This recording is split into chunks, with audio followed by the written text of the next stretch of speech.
Okay, so let's go straight into this video of this takedown. First things first is make sure you have the correct tools. This is the pliers you want to use that has that little circle in the middle.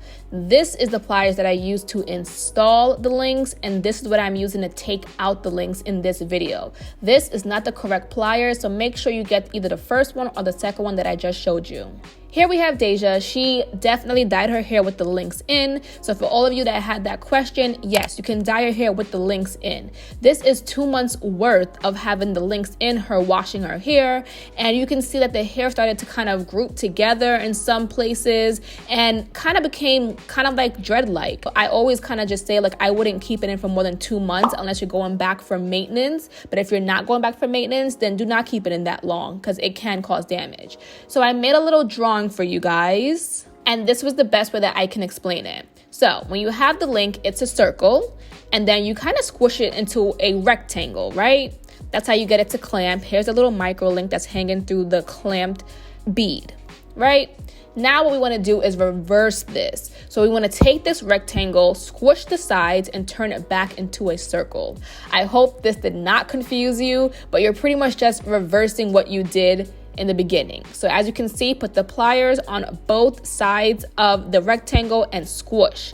Don't squish it hard or it's going to be a rectangle again. You want to just give it a little bit of a squeeze just to open up that bead, make it more of a round like bead like how it was in the beginning, and then you can go ahead and slide out the I-tip and slide down the bead. It's super simple, okay? And I want to stress that because I don't want you guys to think that it's super hard or so forth. It's really easy, okay?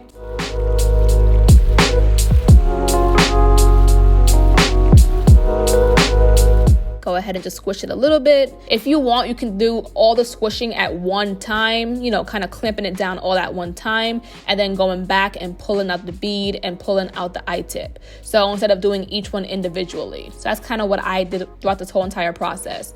Now the hair is going to have a lot of buildup. She did wash her hair a lot. Okay, she wore her hair mostly curly. She never straightened it again. Also, what I want to say to you guys is make sure you're holding the root of your hair as you're taking out the bead and the I-tip. So this is how it looks when it's all out, okay? You're gonna have to comb through that, brush through that to get all that gunk and dirt out. I did it row by row. You can definitely wait till the end, but for me, this was the easiest, and I wanted to show you guys and keep track of what was going on.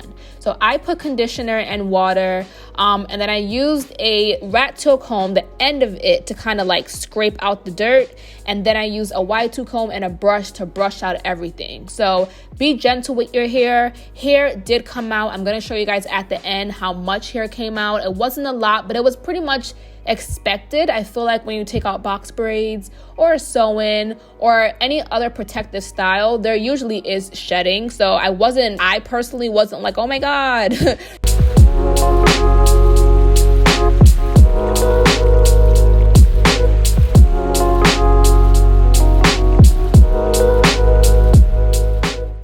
And then just use the end of the comb to just gently scratch out the dirt.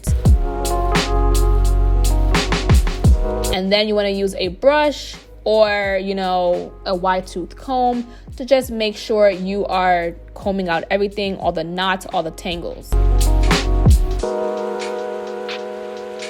And this was actually the last hairstyle that she wanted to do before she went ahead and cut her hair. So it's so funny because right after this, 2 days later, she went and cut off all her hair and went blonde. So she, you know, knew she wanted to do this ahead of time. So it's so funny if you go on her Instagram, it's a whole different look. But I want to show you guys how it looks close up though.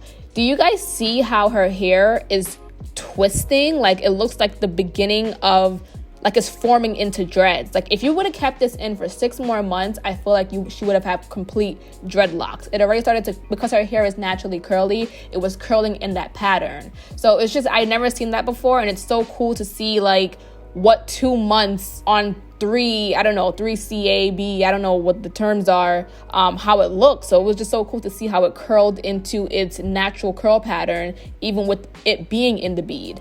And that's the scary part. I feel like it could easily turn into dreads, and that's why I personally would not tell somebody to keep these in for 6 months, like how I see some people saying on Instagram. But hey, I guess you do as you want to do. But if you're probably maintaining it, you should probably be, I guess, somewhat okay. But I personally wouldn't.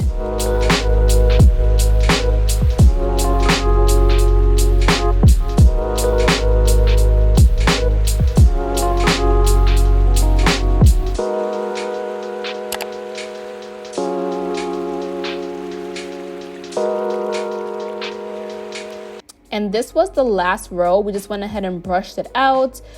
We did shampoo and condition her hair afterwards, and that was pretty much it, guys. Super easy, super self-explanatory, and I hope I made this easy for you guys. So I hope you enjoyed it. I'll see you in my next one.